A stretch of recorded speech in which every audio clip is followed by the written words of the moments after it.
राधे राधे जी। भक्ति for all channel में मैं शशि शर्मा आप सभी का दिल से हार्दिक स्वागत करती हूँ। आज मैं एक बहुत ही महत्वपूर्ण विषय पर आपसे चर्चा करने आई हूँ। इस बारे में आपसे बात करना चाहती हूँ, आपको बताना चाहती हूँ। और ये महत्वपूर्ण विषय इसलिए है कि आप कितनी कमाई कर रहे हैं, कितना खर्चा कर रहे हैं, आपके घर में कितनी बरकत हो रही है, तो इससे संबंधित मैं आपको बताऊंगी।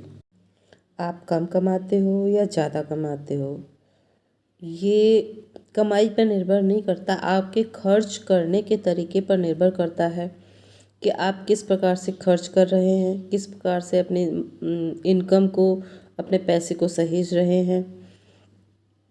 तो उस पर निर्भर करता है। कई लोग लाखों कमाते हैं, लेकिन महीने के अंत आते आते, जब महीने का आखिरी समय आता है, तब तक ऐसे हो जाते हैं कि किसी से 5-7 हज़ार, 10 हज़ार, 1,000, 2,000, जितने भी हो, कर्ज ले लिया जाए। और कई लोग हज़ारों में कमा रहे हैं, 10,000, 20,000, 30,000 भी कमा रहे हैं। उसमें से भी वो पैसा इस तरीके से खर्च करते हैं, तो उसमें से भी वो बचा लेते हैं। लाखों रुपए कमाना आज के ज़माने में कोई बहुत विशेष बड़ी बात तो है नहीं, लेकिन जो वो पैसे होते हैं दवाइयों में चले जाते हैं, बीमारियों में चले जाते हैं, कुछ ईएमआईज़ आपने ऐसे कर्ज ले रखे होते हैं उसमें चले जाते हैं, कोई मुकदमा वगैरह आप पे लगा हुआ होता है तो उसमें चले जाते हैं, कोई एक्सीडेंट वगैरह हो गया तो उसमें चले जाते हैं। तो यानी कि आप कमा तो खूब रहे हैं, लेकिन आपके घर में बरकत नहीं है। और कई जगह आप देखते होंगे, खुद सोचते होंगे कि ये तो मुझसे बहुत कम कमाता है, लेकिन फिर भी वो अपनी सभी ज़रूरतों को पूरा कर लेता है। कभी ज़मीन खरीद ली, कभी कुछ ले लिया उसने अपने ज़रूरत के अनुसार, मतलब उन्नति करता है, प्रगति करता है। तो आप खुद स्वयं सोचने के लिए इस विषय पर मजबूर हो जाते हैं कि मैं इतना कमाता हूँ, फिर भी मैं बचा नहीं पाता हूँ, कुछ ले नहीं पाता हूँ, सब मेरा पैसा यूं ही चला जाता है। तो और ये पता नहीं कैसे इसको बचा के रखता है।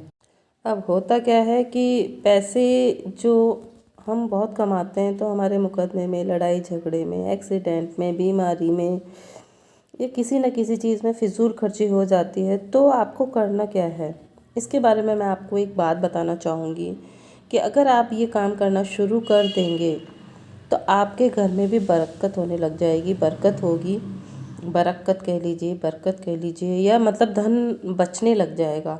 सबसे पहली बात तो आप जो भी मतलब पैसे खर्च करते हैं, ये खाने पीने में भी खर्च करते हैं या किसी भी चीज़ में आपका अगर खर्च होता है, उसको एक तो खर्चा शब्द ही बोलना बंद कर दीजिए। खर्चा मत बोलिए, आप बोलिए इन्वेस्टमेंट। ये जो भी आज मैं फल लाया हूँ, ये इन्वेस्टमेंट है, जीवन के प्रति एक इन्वेस्टमेंट है। तो आप सारी जी चीज़ें जो भी है ना, जो भी खर्चा होता है, मैं मेरे घर में कभी भी नहीं बोलती कि मैंने ये खर्चा कर दिया। मैं सब्जी लाती हूँ, फल लाती हूँ, कपड़े लेती हूँ, या किसी भी प्रकार का जो भी मेरे पैसे खर्च होते हैं, तो मैं खर्चा नहीं बोलती उस चीज़ को, हमेशा यही बोलती हूँ मैंने इन्वेस्टमेंट किया है। बच्चों के लिए कोई ज़रूरत का सामान आया तो यही कहते हो ये इन्वेस्टमेंट किया है। घर में अगर कोई चीज़ सामान लिया तो इन्वेस्टमेंट किया है। अब कई लोग तो, जैसे आजकल की पीढ़ी है जो जल्दी से बात को मानती नहीं है, लेकिन बहुत से बच्चे समझने लगे हैं इस चीज़ को।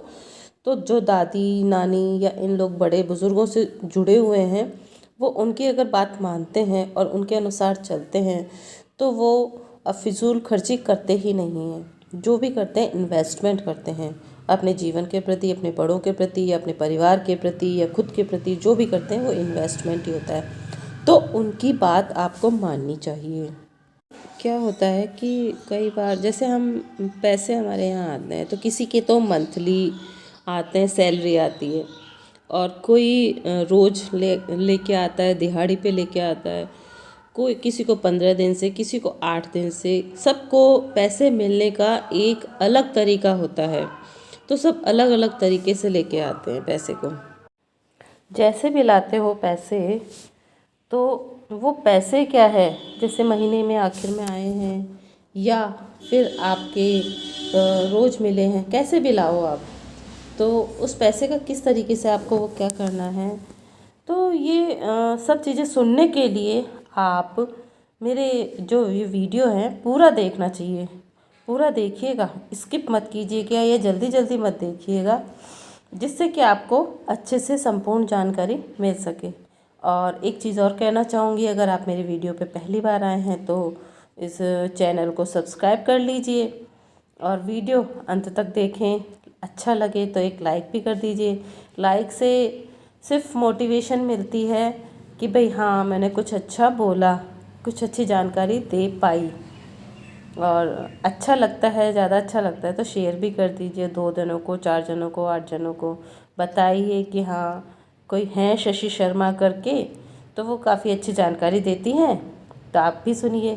तो इस तरीके से उनको शेयर भी कर सकते हैं। तो मेरे चैनल को सब्सक्राइब कीजिएगा, लाइक कीजिएगा एंड शेयर कीजिएगा और बेल आइकन भी दबा दीजिएगा। जब भी कोई जानकारी अगर आती है, कोई वीडियो बनाती हो, तो सबसे पहले आप तक पहुंच पाए।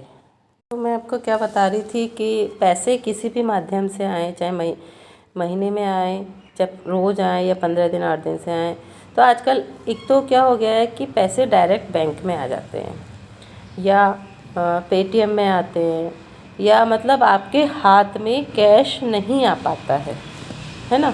तो ये जो मैं आपको बताना चाह रही हूँ, वो ये बताना चाह रही हूँ कि पैसे किसी भी माध्यम से आए। आजकल शायद सभी काम ऑनलाइन होने लगे हैं, तो ऑनलाइन कीजिए। अच्छी बात है, जिस तरीके से देश या सरकार चल रही है उसी हिसाब से अपने को चलना चाहिए, तो ये बहुत अच्छी बात है। लेकिन आपको क्या करना है, पैसे जब भी आए, किसी भी तरीके से आए, तो थोड़े से पैसे जैसे आपके अकाउंट में आए हैं तो उसमें से निकाल के घर लेके आइए। और ये जो पैसे निकाल के लाने के लिए कह रही हूँ, किस लिए कह रही हूँ, क्योंकि पैसा आया, आपके अकाउंट में आया या फ़ोन में आया, जैसे भी आया, और आपने वहीं से खर्च कर दिया, तो घर में तो पैसे के दर्शन हुए ही नहीं ना। आपकी चौखट ने तो उस लक्ष्मी जी के दर्शन किए ही नहीं ना, नहीं कर पाई वो दर्शन। आपका घर देख ही नहीं पाई वो लक्ष्मी जी। फ़ोन देखा, अकाउंट देखा, लेकिन घर पे नहीं आ पाई, है ना। तो शास्त्रों में तो क्या कहते हैं कि पैसा ही पैसे को खींचता है। तो उस पैसे को आपको, इसीलिए तो कह रही थी कि आप लेके आइए, घर पे पैसा लेके आइए। तो आपको यही तो बता रही हूँ कि धन के दर्शन ज़रूरी हैं, क्योंकि डायरेक्ट फ़ोन से चला गया, पता नहीं चला, अकाउंट से चला गया, कट गया, पता नहीं चला।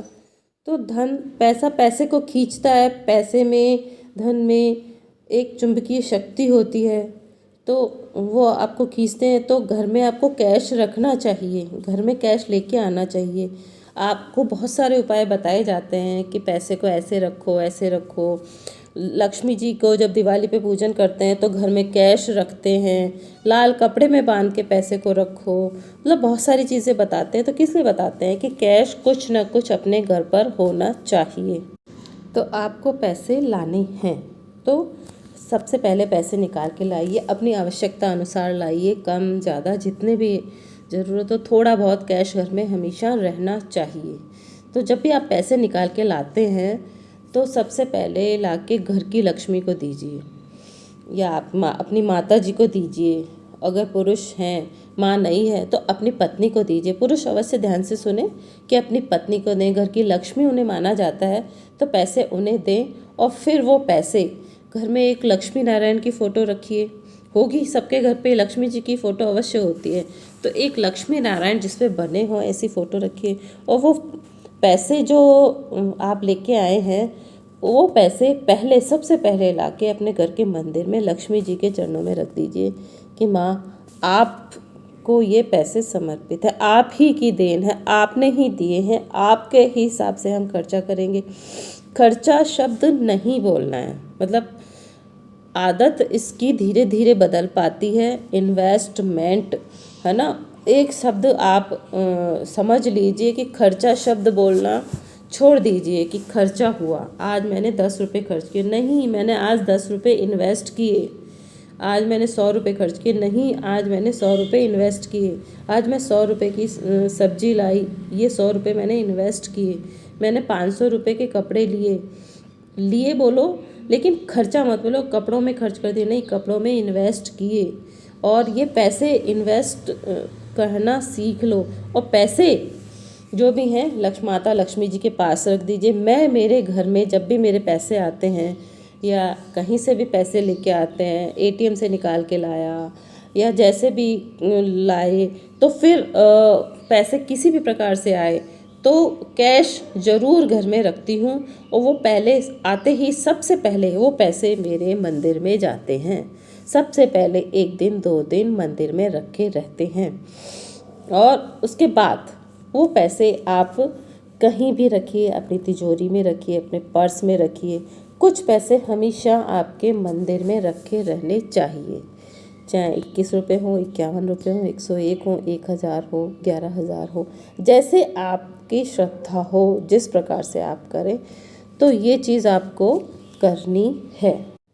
तो पैसे का आप सीख गए होंगे कि कैसे आपको घर में लाना है, कैसे रखना है, उनकी संभाल करनी है। और देखिएगा, आप जब भी पैसे रखेंगे और जब पैसे वहाँ से उठाएंगे या कोई भी इन्वेस्टमेंट करेंगे, तो आप ये सोचेंगे कि मैं 500 रुपये इन्वेस्ट कर रहा हूँ, मैं 1000 रुपये इन्वेस्ट कर रही हूँ, 100 रुपये, 200, 500 जो भी।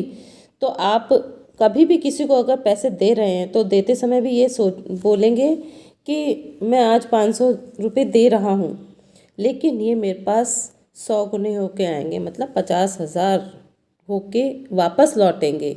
इसी उम्मीद के साथ किसी को भी देते समय ये सोचिएगा। तो आज जो भी मैंने 2 या 3 उपाय आपको बताए हैं कि एक तो आपको खर्चा नहीं बोलना है, उसको इन्वेस्टमेंट में कन्वर्ट करना है। एक, बाहर से पैसे लाते ही अपने घर में पैसों को दर्शन जरूर कराइए और अपने मंदिर में रखिए, लक्ष्मी जी के पास रखिए, है ना। कुछ दिन, 1 दिन 2 दिन वहाँ रखे रहने दीजिए, और ज़्यादा संभव हो तो ज़्यादा दिन रखे रहने दीजिए, जब तक ज़रूरत ना आन पड़े। और फिर तीसरी बात कि आप अपने पैसों को सहेज कर रखेंगे, जिसको भी देंगे करेंगे तो ये मन में कामना करते हुए कि मैं आज 100 रुपये दे रहा हूँ तो मेरे पास 100 गुना होके लौटेंगे, 10 गुना होके लौटेंगे। मतलब जो आप अंदर से कामना करेंगे ना, वो वापस लौट के आएगा। ये आप उपाय करके देखिए। अपने घर की लक्ष्मी, अपनी पत्नी के हाथ में पैसे दीजिए, अपने घर की माता की लक्ष्मी के रखिए। तो ये छोटे छोटे उपाय करिए। वीडियो मुझे लगता है लंबा हो चुका है, लेकिन मुझे माफ़ कर दीजिएगा। और ये उपाय आपको कैसा लगा, और इस उपाय को आप 1 महीने 2 महीने आप करके देखिए, कैसे आपके घर में बरकत होने लगेगी, होगी। तो मेरा वीडियो अगर पसंद आया हो तो एक लाइक कर दीजिएगा, शेयर कर दीजिएगा और सब्सक्राइब कर लीजिएगा, क्योंकि अच्छी अच्छी नई नई जानकारियाँ मैं लेकर आती रहती हूँ। तो राधे राधे जी, जय माँ लक्ष्मी।